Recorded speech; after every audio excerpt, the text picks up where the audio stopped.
Hello everyone, welcome to study time with new informative video. Allahabad high court से RO यानी कि समीक्षा अधिकारी, एआरओ यानी कि सहायक समीक्षा अधिकारी और कंप्यूटर असिस्टेंट यानी कि सीए, ये जो वैकेंसी है वो आने वाली है। इसका नोटिफिकेशन कुछ ही दिनों में आपके सामने होगा और आप लोग इसकी तैयारी अच्छे से कर रहे होंगे। लेकिन बहुत सारे ऐसे विद्यार्थी हैं जो कहीं ना कहीं कुछ ना कुछ कन्फ्यूज़न में फंसे हुए हैं, और जिसमें से एक है इसकी एलिजिबिलिटी को लेकर। और बहुत सारे बच्चे जो है वो इस एलिजिबिलिटी को लेकर कुछ इस वजह से कंफ्यूज हो जाते हैं क्योंकि आरओ एआरओ का नाम सुनते, क्योंकि ज़्यादातर को यूपी पीएससी उत्तर प्रदेश लोक सेवा आयोग के आरओ एआरओ के बारे में पता रहता है, जिसकी वजह से उसके एलिजिबिलिटी क्राइटेरिया क्या है कि आरओ में कुछ भी नहीं मांगते हैं, यानी कि ग्रेजुएशन मांगेंगे फिर अदर कुछ नहीं। एआरओ में ओ लेवल मांगते हैं, तो इस वजह से बच्चे कंफ्यूज रहते हैं, उन्हें लगता है सेम ही है, बट ऐसा नहीं है। वहाँ पे अलग जो एलिजिबिलिटी है और यहाँ पे एलिजिबिलिटी अलग है। तो यहाँ की जो एलिजिबिलिटी है उसमें मेन चीज़ ये है कि आपका ग्रेजुएशन तो रहेगा ही, बिना ग्रेजुएशन के तो होगा नहीं कि आप खेले कूदे बड़े हुए और सीधे पेपर देने आ गए, ठीक है। दूसरी चीज़ जो रहती है वो यहाँ पे है ट्रिपल सी, यानी कि मिनिमम कंप्यूटर का कोई भी जो डिग्री या डिप्लोमा या ये सब चीज़ें हों तो उसमें आपका जो ट्रिपल सी है वो मिनिमम जो है ट्रिपल सी आपके पास 3 महीने का जो कि कोर्स होता है वो डिप्लोमा आपके पास होना चाहिए। और ये तीनों के लिए है, आरओ के लिए, एआरओ के लिए, कंप्यूटर असिस्टेंट के लिए। तो इसी वजह से बहुत सारे लोगों के जो कन्फ्यूज़न है कि उनके पास ट्रिपल सी नहीं है तो क्या वो इस फॉर्म को फिल कर सकते हैं, या फिर उनके पास कंप्यूटर की कोई और डिग्री या डिप्लोमा है तो फिर क्या वो फिल कर सकते हैं। तो आज आपका जो सारा कन्फ्यूज़न है वो हम दूर कर देते हैं, ठीक है। क्योंकि देखिए, जिनके पास ट्रिपल सी है वो तो निस्फिक्र है एकदम कि अरे मेरे पास ट्रिपल सी है और जो ग्रेजुएशन तो रहेगा ही, तो वो दिक्कत में नहीं है। इसके बाद जिनके पास ओ लेवल है वो भी उतना कंफ्यूज नहीं रहते, उन्हें भी पता है ट्रिपल सी से बड़ा है ओ लेवल, नोटिफिकेशन में भी लिखा रहता है, वो भी कंफ्यूज नहीं होते। जो अदर कुछ किए रहते हैं वो इस उलझन में पड़ जाते हैं कि क्या होगा क्या नहीं होगा, क्या एलिजिबल है। और जो पहले फॉर्म फिल कर चुके हैं वो सब भी कंफर्म रहते हैं कि हाँ है, लेकिन जो नए विद्यार्थी हैं जिन्हें इस वैकेंसी के बारे में अभी पता चला है या कहीं से जानकारी लगी, जो भी चीज़ें हैं, तो फिर वो कंफ्यूज होते हैं कि क्या ऐसा है क्या वैसा है। और ट्रिपल सी में होते हुए भी कंफ्यूज रहते हैं कि पुराना ट्रिपल सी है, 2018 का है, 17 का है, 16 का है, और ए ग्रेड नहीं है, बी ग्रेड नहीं है, सी ग्रेड है, डी ग्रेड है, इन सब में भी कंफ्यूज रहते हैं।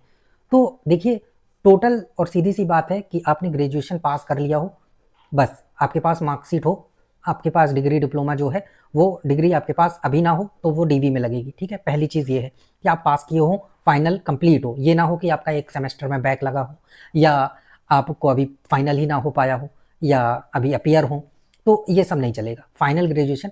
अब बात ट्रिपल सी की है, तो ट्रिपल सी आपने चाहे 2014 में करा हो, 15 में करा हो, 16, 17, 18, 19, 20, 21, 22, 23, 24, 25 या 26 में भी अभी अगर कर लिया हो तो भी मान्य है, चाहे ए ग्रेड से, बी, सी, डी किसी भी ग्रेड से किया हो, सब ट्रिपल सी चलेगा, ठीक है। तो इस कंफ्यूजन को, जो लोग के भी मन में कुछ ना कुछ संदेह आता है, वो दूर कर लीजिए। यहाँ पे हम इस जो क्वालिफिकेशन है इससे संबंधित पूरी बात कर ले रहे हैं, ऐसा नहीं कि किसी केवल एक टॉपिक को लेके बात कर रहे हैं कि ये चीज़ ऐसी है। हम सारी जो डायमेंशन है वो सब क्लियर कर ले रहे हैं। फिर भी अगर कोई ऐसी चीज़ रह जाती है, छूट जाती है, या आपके मन में ऐसा कोई संदेह है तो कमेंट सेक्शन में आप पूछ लीजिएगा कि ये चीज़ ऐसी है या ऐसी नहीं है। जो भी चीज़ें अगर आपका कुछ कन्फ्यूज़न बचा रह जाता है, ठीक है। बाकी तो हम यहाँ सारा क्लियर ही कर दे रहे हैं अब, ठीक है, फाइनल एकदम। तो ये चीज़ हो गया आपका। अब ओ लेवल, तो आपका ओ लेवल में भी सेम सिस्टम है ट्रिपल सी जैसा, चाहे जो ग्रेड पाया हो, चाहे जितने परसेंटेज हो, कोई दिक्कत नहीं है, चाहे आपने जब किया हो कोई दिक्कत नहीं है, ठीक है। आपके पास ओ लेवल पास हुआ, ऐसा नहीं कि 2 पेपर दिए हैं, 3 पेपर दिए, ऐसा नहीं होगा। पूरा फाइनल ओ लेवल जो है आपका कंप्लीट हो, आप एलिजिबल है। अब बात करते हैं इसके अलावा जो डिग्री और डिप्लोमा रहते हैं। तो देखिए, सबसे पहले जो इलाहाबाद हाई कोर्ट का एनटीए ने एग्ज़ाम करवाया था 2021 में, उसका नोटिफिकेशन जब दिया तो उसमें ये जो चीज़ें हैं इसेंशियल जो क्वालिफिकेशन है उसमें लिखी, और उसमें क्या लिखा कि bachelor degree of a university established by law in India, a qualification recognised as equivalent thereto, यानी कि आपके पास डिग्री होना चाहिए, है ना, या फिर किसी भी यूनिवर्सिटी से, कॉलेज से ये हो। और एंड दूसरी चीज़, diploma degree in computer science from a recognised institution, university established by law in India, यानी कि आपके पास कोई भी डिप्लोमा हो या फिर आपके पास कोई भी डिग्री हो कंप्यूटर साइंस की, किसी भी इंस्टीट्यूट से, किसी भी यूनिवर्सिटी से, लेकिन जो है वो मान्यता प्राप्त हो।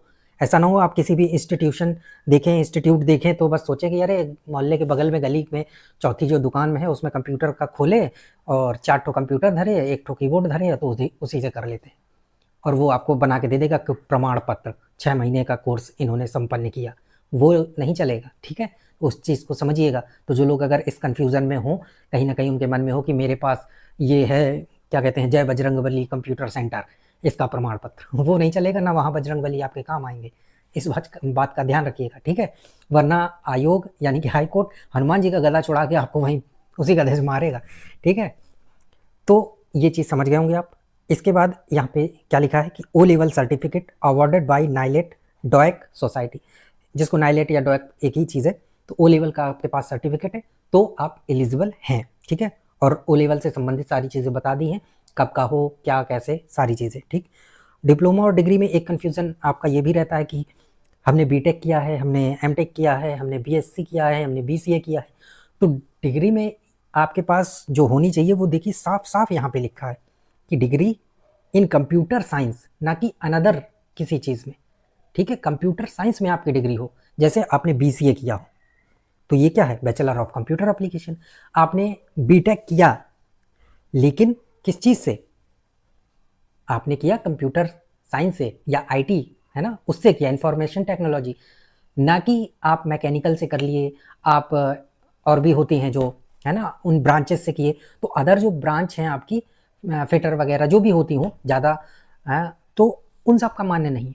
आपने साइंस यानी कि कंप्यूटर साइंस हो आपके उसमें, इंफॉर्मेशन टेक्नोलॉजी, आईटी, वो सब यहाँ पे होगा। ऐसा नहीं कि किसी से भी किया हो। आपने बीएससी किया, अगर नॉर्मल किया है तो नहीं, बट आपने बीएससी कंप्यूटर साइंस से किया है, कंप्यूटर एप्लीकेशन से किया है, तो आप एलिजिबल हैं। चाहे फिर बीकॉम हो, बीए हो, या जो भी चीज़ें हो, अगर उसमें कंप्यूटर है आपका 1 साल का एज अ सब्जेक्ट, अगर मिनिमम 1 साल का भी है या एज अ सब्जेक्ट 3 साल है, तो फिर आप इसके लिए एलिजिबल होंगे। इस चीज़ को ध्यान से समझ लीजिएगा, ठीक है, वरना नहीं, ठीक।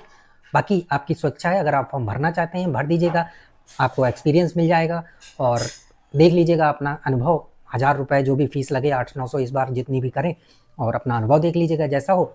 फिर अगर सेलेक्ट हो गए तो फाइनल में, अगर बाहर हो गए तो फिर इसके जिम्मेदार आप ही होंगे, है ना। फिर तो यही है कि डीवी कराने मत जाइएगा, या जाइएगा कह दीजिएगा भूल गए प्रमाण पत्र घर में रखा है, कल दे देंगे, फिर जाना ही नहीं दोबारा, वरना बहुत कूटे जाओगे। आगे देखिए, ओ लेवल से संबंधित सारी चीज़ें बता दी हैं, क्योंकि ओ लेवल ट्रिपल सी से बड़ा होता है, तो कोई दिक्कत वाली बात नहीं है। अगला इसमें लिखा है triple C certificate in computer science from recognised institution established by law in India, यानी कि ट्रिपल सी जो है आपका, वो कंप्यूटर साइंस से आपका होना चाहिए। क्योंकि ट्रिपल सी, किसी एक बच्चे का और एक क्वेश्चन आया था कि ट्रिपल सी पता नहीं किस चीज़ से था, अलग कुछ था, हार्डवेयर या ऐसा कुछ अलग ही था वो, तो वो अलाउ नहीं है, आपका कंप्यूटर उसमें होना चाहिए, ठीक है। तो कंप्यूटर साइंस से होना चाहिए। अलग अलग चीज़ों का ट्रिपल सी भी कई सारे होते हैं, आप नाइलेट की वेबसाइट पे जाके देखिएगा ट्रिपल सी का। ऐसा नहीं कि आपको केवल कंप्यूटर के बारे में पता है तो ट्रिपल सी मतलब कंप्यूटर वाला। बहुत सारी जो ब्रांचेज हैं उनमें अलग अलग ट्रिपल सी अलग अलग चीज़ों का होता है, तो ध्यान रखिएगा कि वो सब फिर अलाउ नहीं है इसमें, है ना। ट्रिपल सी लिखा है तो मतलब कि कंप्यूटर साइंस वाला, कंप्यूटर एप्लीकेशन वाला, इस चीज़ का ध्यान रखिए, ठीक। और फिर तो ये स्पीड वगैरह रखिए, ये चीज़ें तो आपको, ये चीज़ें आपको बता दें कि मिनिमम ट्रिपल सी है, इससे ऊपर सब चलेगा। अब बहुत से लोगों का जो क्वेश्चन रहता है कि हमारे पास बीटेक में ये है, बीसीए में ये है, और भी पीजीडी ये है, डीसीए है, बहुत सारी चीज़ें हैं। तो उसके लिए आपको एक चीज़ और दिखाते हैं, उस चीज़ को आप देखिए पहले और फिर आप समझेंगे। देखिए ट्रिपल सी लिखा था और ट्रिपल सी के अलावा क्या था, ओ लेवल लिखा था। अब ट्रिपल सी से तो बड़ा ही ओ लेवल, और ये जो है शासनादेश है। क्या है ये, शासनादेश। और इसमें बताया है कि ओ लेवल के समकक्ष क्या क्या है, और जो कुछ ओ लेवल के समकक्ष है वो अगर आपने किया है तो आप इलाहाबाद हाईकोर्ट आरओ यारो में एलिजिबल हैं। क्यों, क्योंकि मिनिमम ट्रिपल सी है, ओ लेवल भी है, और जब ओ लेवल बोला है तो ओ लेवल के समकक्ष जो है वो भी होगा। तो ये चीज़ है, और ये शासनादेश है ना। और ये शासनादेश कब का है, 5 मई 2022 का है। और इसमें ये देखिए विषय में सीधा सीधा लिखा है कि कंप्यूटर कोर्स ओ लेवल तथा उसकी समकक्षता निर्धारित किए जाने के संबंध में महोदय। तो ये चीज़ें हैं, और इसमें सारी चीज़ें बताई कि कौन कौन सा जो है आपके डिग्री डिप्लोमा ओ लेवल के समकक्ष है। और ये यूपीपीएससी आरओ वाले के लिए था एक प्रकार से, क्योंकि हर वैकेंसी में कहीं केवल ओ लेवल लिख देते हैं, ओ लेवल के समकक्ष, और इसी को लेकर विवाद होता है, भर्ती कोर्ट में जाती है, इस वजह से सरकार ने जो चीज़ें थी क्लियर कर दी कि ये चीज़ें हैं, पूरा रिसर्च और जो भी चीज़ें करने के बाद। तो इसमें ये सारे आपके डिप्लोमा लिखे हैं, इनको आप देख सकते हैं अच्छे से। इसका जो लिंक है वो आपको हमारे टेलीग्राम में, जो टेलीग्राम ग्रुप है वहाँ पे आपको ये PDF मिल जाएगा स्टडी टाइम करके, और लिंक जो है उस ग्रुप का आपको डिस्क्रिप्शन में मिल जाएगा। वहाँ पे आपको ये PDF मिल जाएगी, आप सुकून से देख लीजिएगा। ये सारे जो डिप्लोमा लिखे हैं, अगर आपके पास इनमें से है जो भी है तो वो मान्य है, ठीक है। उसके लिए आपको ज़्यादा सोचना समझना नहीं है। 3 नंबर पॉइंट में देखिए लिखा है, केंद्र राज्य सरकार के किसी बोर्ड, विश्वविद्यालय, UGC, AICTE, नाइलेट, डॉयक से मान्यता प्राप्त सरकारी निजी संस्थान से 10+2 या स्नातक के उपरांत के बाद की जाने वाली कम से कम 1 वर्ष की अवधि का PG DCA ये परीक्षा उत्तीर्ण हो तो भी आप क्या हैं, मान्य है आप, यानी कि O लेवल के बराबर हैं। और जब O लेवल के बराबर है तो कोई चिंता करने वाली बात ही नहीं है, यहाँ सब लिखा हुआ है। देखिए 5 नंबर पॉइंट पे देखिए, स्नातक स्तर पर एक विषय के रूप में कम से कम 1 वर्ष कंप्यूटर साइंस कंप्यूटर एप्लीकेशन रहा हो। ऐसा नहीं कि आपका केवल 1 सेमेस्टर में रहा हो, 6 सेमेस्टर होते हैं 3 साल में, या आपने बीटेक किया है तो हो सकता है आपके 8 सेमेस्टर होते हो। तो स्नातक में अगर आपका कंप्यूटर साइंस या कंप्यूटर एप्लीकेशन के रूप में एक सब्जेक्ट पूरा रहा हो और वो पूरे 1 साल तक रहा हो, यानी कि 6 महीने 5वें और 6वें सेमेस्टर में, या तीसरे चौथे सेमेस्टर में, पहले दूसरे सेमेस्टर में, तो समझ गए। और ये आपको बता दिया, अगर आपका BSc पूरा ही कंप्यूटर से एप्लीकेशन से था तो आप तो एलिजिबल हैं ही फिर। तो इन चीज़ों को समझ लीजिएगा, ठीक है। 6वें नंबर पे लिखा हुआ है कि BSc IT यानी कि इंफॉर्मेशन टेक्नोलॉजी, है ना, BSc साइंस बोलते हैं, सॉरी इसको कंप्यूटर साइंस भी बोल देते हैं। MCA आपने किया हो, बीटेक किया हो। अब यहाँ पे ये देखिए केवल MCA और बीटेक लिखा हुआ है, तो इससे क्या होता है कि बच्चे कंफ्यूज हो जाते हैं कि अरे हमने तो बीटेक किया है, अब तो हम, अरे भाई साहब आपने बीटेक किया है, ना कि कंप्यूटर का उसमें कोई भी डिग्री या डिप्लोमा है। आपने बीटेक अगर उस चीज़ से संबंधित किया होता तो आप एलिजिबल होते, केवल बीटेक करने से आप एलिजिबल नहीं है। ऐसे तो फिर बीटेक किया है तो किसी ने BSc भी किया है, किसी ने BCom भी किया है, तो वो चीज़ें हैं। और इसमें देखिए आगे क्या लिखा है, इस बात से इस चीज़ को समझिए कि इसमें लिखा है कि MCA किया है, बीटेक किया है, A level, B level, C level के computer course, BCA, MSc cyber law and security, BSc में आगे वाली लाइन ज़्यादा इंपॉर्टेंट है। ये कंप्यूटर साइंस कंप्यूटर एप्लीकेशन एक विषय के रूप में कम से कम किसी 1 वर्ष में रहा हो। इस चीज़ को आप लोग समझते नहीं है। आपको लगता है यहाँ बीटेक लिख दिया तो बस मतलब मैं एलिजिबल हूँ, यहाँ MCA लिख दिया तो मतलब मैं एलिजिबल हूँ, BSc IT लिख दिया तो मैं एलिजिबल हूँ। नहीं, ये इंफॉर्मेशन टेक्नोलॉजी है, तो इसमें आपका कंप्यूटर एज अ सब्जेक्ट 1 साल रहा होगा और रहता है इंफॉर्मेशन टेक्नोलॉजी में, तो आप एलिजिबल है। नहीं होगा तो फिर नहीं होंगे। वही चीज़ MCA के लिए बोला है, वही चीज़ बीटेक के लिए बोला है कि 1 वर्ष कम से कम आपका रहा हो। इस चीज़ को आप ध्यान दीजिए, नोट कर लीजिए अच्छे से। बहुत सारे बच्चे केवल बीटेक के चक्कर में कंफ्यूज हो जाते हैं कि हम तो बीटेक किए, चाहे आप मैकेनिकल से किए हों, चाहे इलेक्ट्रिकल से किए हों, है ना, प्लम्बर फिटर जो भी होता है, किसी से किए हो तो ऐसा नहीं चलेगा, ठीक है। कम से कम 1 साल, इस बात का खास ध्यान रखें।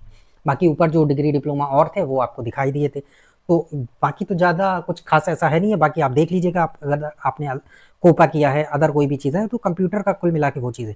और जब ये सारी चीज़ें O लेवल के समकक्ष हैं तो फिर आप समझ रहे हैं कि O लेवल ही है एक प्रकार से, और आप एलिजिबल हो जाएंगे इस वैकेंसी के लिए। तो मुझे नहीं लगता है कि अब कोई कन्फ्यूज़न होगा आपका इससे संबंधित, जो कंप्यूटर की डिग्री या डिप्लोमा है उससे संबंधित या ग्रेजुएशन से संबंधित। सिंपल सा है बस, इसके अलावा कोई भी जो दिक्कत समस्या परेशानी आपको नहीं होनी चाहिए। अगर आपके पास इनमें से कुछ नहीं है, यानी कि कोई भी कंप्यूटर का डिग्री डिप्लोमा नहीं है, तो फिर आप सॉरी शक्तिमान, आपको इंतज़ार करना होगा अगली वैकेंसी का, क्योंकि अब समय भी नहीं बचा है कि आप CCC कर पाएँ। लेकिन मेरी सलाह यही होगी कि आप CCC अब कर ही लें, क्योंकि ना ही सही लेकिन आगे किसी ना किसी में तो काम आ ही जाएगा। ठीक, चलिए धन्यवाद। बाकी अगर आपकी कोई क्वेरी है, क्वेश्चन है, तो कमेंट सेक्शन में आप पूछ सकते हैं।